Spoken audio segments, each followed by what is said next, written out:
itu menunjukkan orang yang dikubur bisa mendengar. Mana dalilnya hadis orang dikubur bisa mendengar? Orang dimasukkan ke liang lahat, dia mendengar suara gesekan sandal orang yang meninggalkannya. Kalau kita tinggalkan kubur itu, pulang kita ke rumah, anak menantu, sahabat, kerabat, tetangga yang pulang ke rumah mengantar jenazah, jenazah itu mendengar suara gesekan sendalnya, kresek, kresek, kresek. Bayangkan kita di kamar sendirian, gelap, mati lampu, kita dengar suara gesekan sendal orang jauh meninggalkan kita. Begitulah sunyinya di liang lahat. Siapa yang menemani kita di alam kubur? Satu cuman, wa'amaluhu, sedekah, baca Quran, zikir, sholat berjamaah, berbentuk wujud makhluk yang akan menemani kita di liang lahat, liang kubur. Apa kata dia? Aku adalah amalmu. Kalau amalnya baik, sholatnya khusyuk, zikirnya banyak, sholawatnya bagus, sedekahnya melimpah ruah, akulah amalmu yang baik, bentuknya pun baik.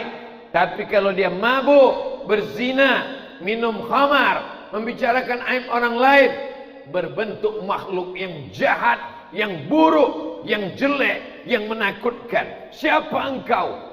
Akulah perbuatanmu yang dulu. Apa kau tak ingat dengan aku? Maka semuanya akan kita jadikan sebagai sahabat. Yarji'usnani, yang menemani orang sampai ke liang lahat ada 3. Yarji'usnani, yang 2 pulang ke rumah. Yang pulang ke rumah ahluhu, keluarganya. Kalau suami meninggal, istrinya ikut mengantar. Kalau suami ibu meninggal, ibu ikut apa tidak mengantar? Ikut kata dia. Mau masuk ke dalam? Enggak. Dengar tuh Pak, tidak kata. Jadi kalau ada ibu-ibu yang menangis di liang lahat, di liang kubur, pernah mungkin bapak ibu melihat orang mengantar jenazah, lalu kemudian istrinya menangis, udah. Banyak orang melarang, banyak buya-buya, ustaz-ustaz melarang. Jangan. Istrinya mau masuk ke dalam, jangan. Kalau saya enggak, saya biarkan aja. Tak akan masuk, dia cuma bersandiwara aja. Tidak ada orang mau ikut orang mati. Yang mau ikut cuma satu. Wa'amaluhu amal. Sempat-sempatkanlah melangkahkan kaki ke masjid. Sempat-sempatkanlah menyapu, mengusap kepala anak yatim. Sempat-sempatkanlah berzakat, berinfak, bersedekah. Sempat-sempatkanlah mewakafkan tanah untuk rumah Quran. Sempat-sempatkanlah menolong anak yatim, fakir, miskin. Karena sampai masanya nanti kita mau tapi tak sempat. Sekarang masanya sempat tapi tak mau. Sampai masanya nanti mau tapi tak sempat. Suara azan sayup-sayup masuk ke telinga di ruang ICU rumah sakit umum. Hayya 'alas shalah.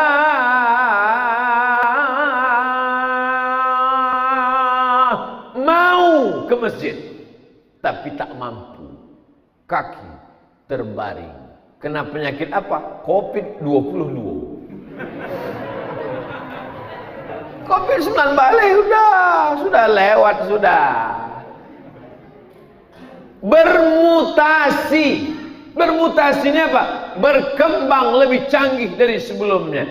Amboko bodoh dalam masalah virus. Jadi yang mau tanya ke dokter, Pak dokter, kenapa orang sudah vaksin 2 kali tetap kena COVID? Karena COVID-nya bermutasi Pak Ustadz. Mutasi itu apa? Payah lo jalekan ke profesor lo keceknya. Berkembang lebih dari yang terpikirkan manusia. Dulu orang cukup dengan cuci tangan, pakai masker, insya Allah selamat. Kenapa? Karena COVID tidak masuk ke telinga. COVID hanya masuk ke mulut dan ke hidung. Itu maka 2 kan ditutup. Bayangkan kalau nya bermutasi masuk ke telinga. Apa sumbek telinga sadon? Ndak ada tausiah, ndak ada khutbah lain. Jumat iko indak ada khutbah dek telinga awak tak sumbek sadonyo. Ternyata air liur yang keluar dari mulut orang terkena COVID lalu kemudian bisa bertahan selama 20 menit dia di udara. Mutasi terakhir, bisa dia bertahan di udara selama 20 menit mencari mana mulut yang terbuka. Nampaknya Amazonnya ke dalam. Tanpa harus berbicara. Walaupun orangnya bicara sudah pergi. Makanya sesudah hamba pai beko asemprot leko. Jadi jangan kini sakit hati ambo. Bapak Ibu yang dimuliakan Allah Subhanahu wa taala. Artinya apa? Selalu ada berkembang terus. Virus berkembang. Tapi kenapa hati kita tidak berkembang? Tidak semakin kuat, melemah karena dua sebab. Yang pertama, godaan setan. Yang kedua, sifat hawa nafsu. Sifat hawa nafsu itu dari dalam diri sendiri. Tapi sifat hawa nafsu dengan godaan setan seperti api di lalang yang kering. Ada lalang kering bekas memanen padi lalu bertumpuk jerami, tidak akan mungkin terbakar kalau tidak ada api. Tapi kalau ada api di dalam, setan datang mengipasnya. Bolak-balik setan itu mengipas setengah mati. Kalau tidak ada bibit api tidak akan terbakar. Jadi kalau hitung salah, yang salah itu setan atau diri kita? Diri kita dulu. Jadi setan tidak terlalu salah. Jadi kita kalau terlalu banyak menyalahkan setan, sikit-sikit salah setan, sikit-sikit salah setan, nanti muncul namanya Komisi Perlindungan Setan. Saking terlalu seringnya setan disalahkan. Suaminya selingkuh, setan dia salah. Kalau bolehlah setan itu berbicara di halayak umum, kecil setan. Ampun tidak salah, suami angkunan gatal kecil. Bapak Ibu yang dimuliakan Allah Subhanahu wa taala, setan hanya bisa menggoda manusia. Ibarat api yang sudah mulai ada nyalanya, setan hanya meniup-niup, mengembus-embus, mengipas-ngipas, membesarkan. Makanya ketika ada bibit api, cepat-cepat dipadamkan dengan istighfar. Begitu teringat macam-macam. Astagfirullah. Pernah tak Bapak Ibu berjumpa orang tiba-tiba tak ada angin, tak ada hujan, tiba-tiba tengok apa? Tengok pacar lama. Istighfar. Walladzina idza fa'alu fahishatan, kalau terlintas dalam hatinya dosa, maksiat, langsung dia fastaghfirullah, mengucapkan istighfar. Sependek-pendek astaghfirullah, agak panjang astaghfirullahalazim, lebih panjang astaghfirullahalazim alladzi la ilaha illa huwal hayyul qayyum wa atubu ilaih. Paling panjang Allahumma anta rabbi la ilaha illa anta khalaqtani wa ana abduka wa ana ala ahdika wa ahdika masata'tu a'udzubika min syarri ma sana'tu abu laka bi ni'matika alayya wa abu bi dhanbi faghfirli fa innahu la yaghfiru dhunuba illa anta.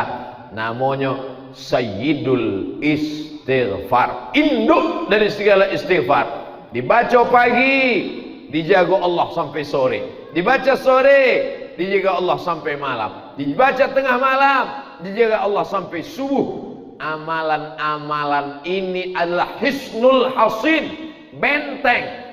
Kalau kita punya kerajaan pagaruyung, dibangun benteng untuk menjaga jangan sampai musuh datang. Benteng kita adalah zikir. Itulah maka subhanallah zikir, alhamdulillah zikir, Allahu akbar zikir, istighfar zikir, sholawat zikir. Tapi zikir yang paling afdal adalah afdalu zikri fa'lam annahu la ilaha. Ada saatnya zikir pelan dalam hati. ada saatnya zikir kuat. Kapan zikir kuat? Tengok situasi. Idza quri'al Qur'an, kalau ada orang baca Quran, fastami'u lahu, dengarkan baik-baik, wa ansitu, diam, la'allakum turhamun. Acara menyambut bulan suci Ramadan, pembacaan kitab suci Al-Quran yang akan dibacakan oleh qori Kota Padang, juara musabaqah tilawatil Quran. A'udzu billahi minasy syaithanir rajim. Bismillahirrahmanirrahim. Tiba-tiba ada orang disuruh, la ilaha illallah. Apa? Orang baca Quran dengarlah baik-baik. Tapi ada masanya orang berzikir kuat. Kapan berzikir kuat? Membacakan zikir ruqyah. Orang yang kerasukan setan, diganggu jin, membacakan zikir untuk orang yang diganggu jin, tak bisa pelan-pelan, tak bisa. Allahu la ilaha illa huwal hayyul qayyum, mesti kuat. Allahu la ilaha illa huwal hayyul qayyum, kuat. Karena kalau pelan, kata setannya, kok pelan kali, kok belum makannya. Makanya azan itu dicari orang yang suaranya paling kuat, paling melengking, dalam rangka menyambut 1 Muharram. Jangan cuma ceramah, jangan cuma tausiah, adakan lomba azan. Lomba azan 1 Kota Padang untuk surau Langgar Musola. Yang juara akan diberangkatkan umroh. Setuju? Bapak ibu setuju, anaknya tak setuju, tahu dia takkan berangkat. Allahu Akbar, Allahu Akbar. Suara yang paling melengking, suara anak muda. Insya Allah pejabat-pejabat kalau pensiun, kalau meninggal, ada penggantinya. Kepala dinas, kepala badan, kepala kantor, belum sampai masanya, ada penggantinya. Tapi muazzin, imam, khotib, Bilal, berapa banyak jenazah tak dimandikan. Begitu dibuka masih pakai kaos oblong. Kenapa? Karena yang memandikan tak sanggup, saking banyaknya orang mati meninggal dunia. Ini kejadian yang saya ceritakan ini fakta atau fiktif? Fakta, hak atau hoax? Hak, kebenaran, nyata. Bapak ibu yang dimuliakan Allah Subhanahu wa taala. Di mana kita bangun generasi ini? Di masjid.